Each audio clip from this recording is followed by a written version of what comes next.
With gelatin silver materials, you start to get manufactured photographic paper, manufactured film.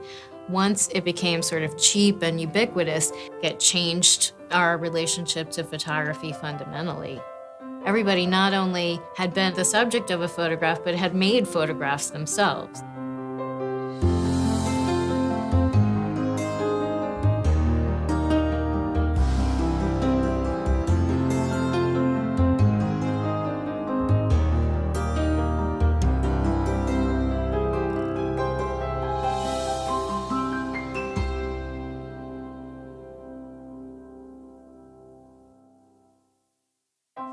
In the middle of the 19th century, nearly all processes that involved the use of silver nitrate were made in a two-step process.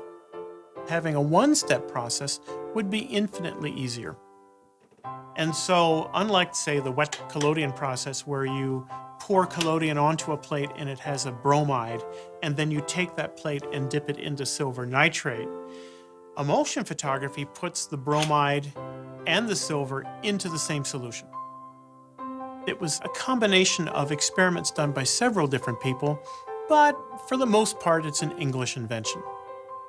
Gelatin emulsions are made by taking gelatin, like the Jell-O that you buy in the store today, and putting the gelatin into a container of water. The gelatin is allowed to swell. The swollen gelatin is melted. You then pour in the bromide, pour in the silver nitrate, and stir the solution. And so now you have silver bromide in hot gelatin. This is an emulsion.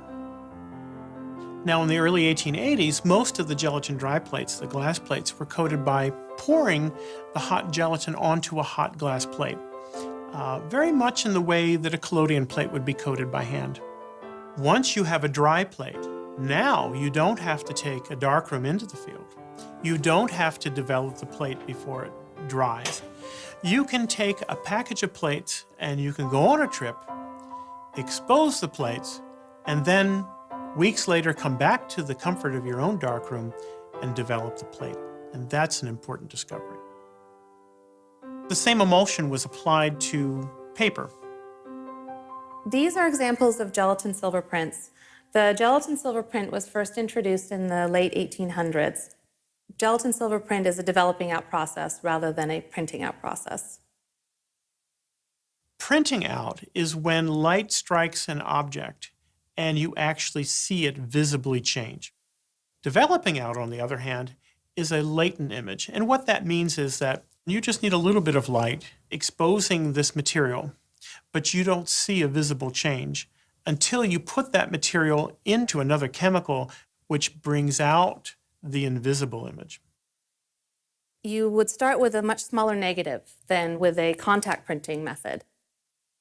So at the beginning of photography, a negative has to be the same size as the print you want to make it. And that's because they're contact printed. The negative is actually touching the paper that's becoming the final print.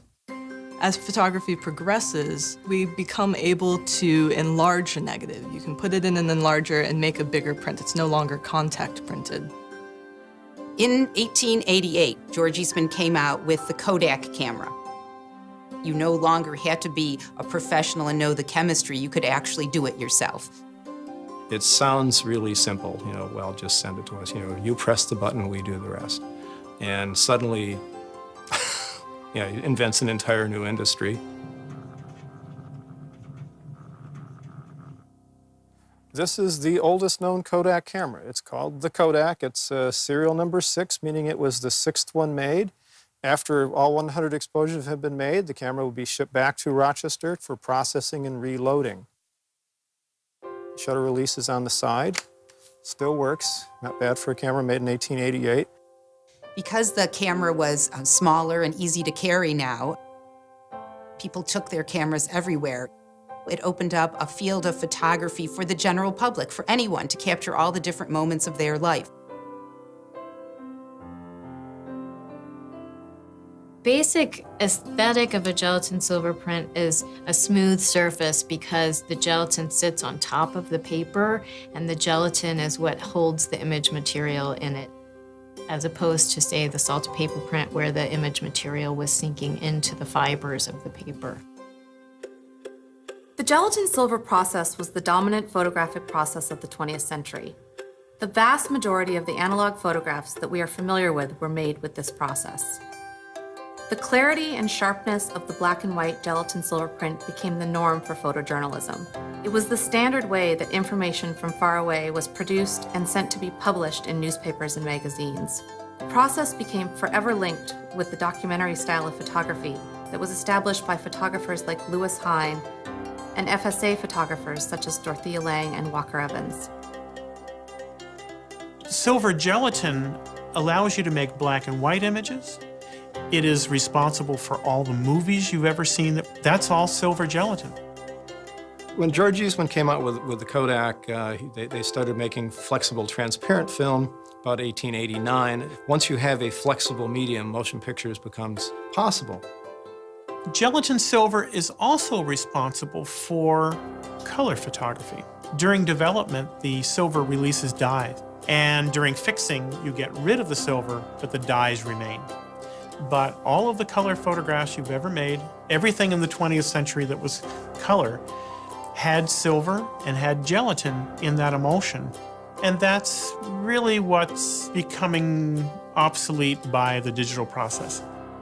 The shift from analog to digital photography has been going on a long time. 2004 was the high watermark year for film production. After 2004, you really start to see the sales of digital cameras taking over film cameras.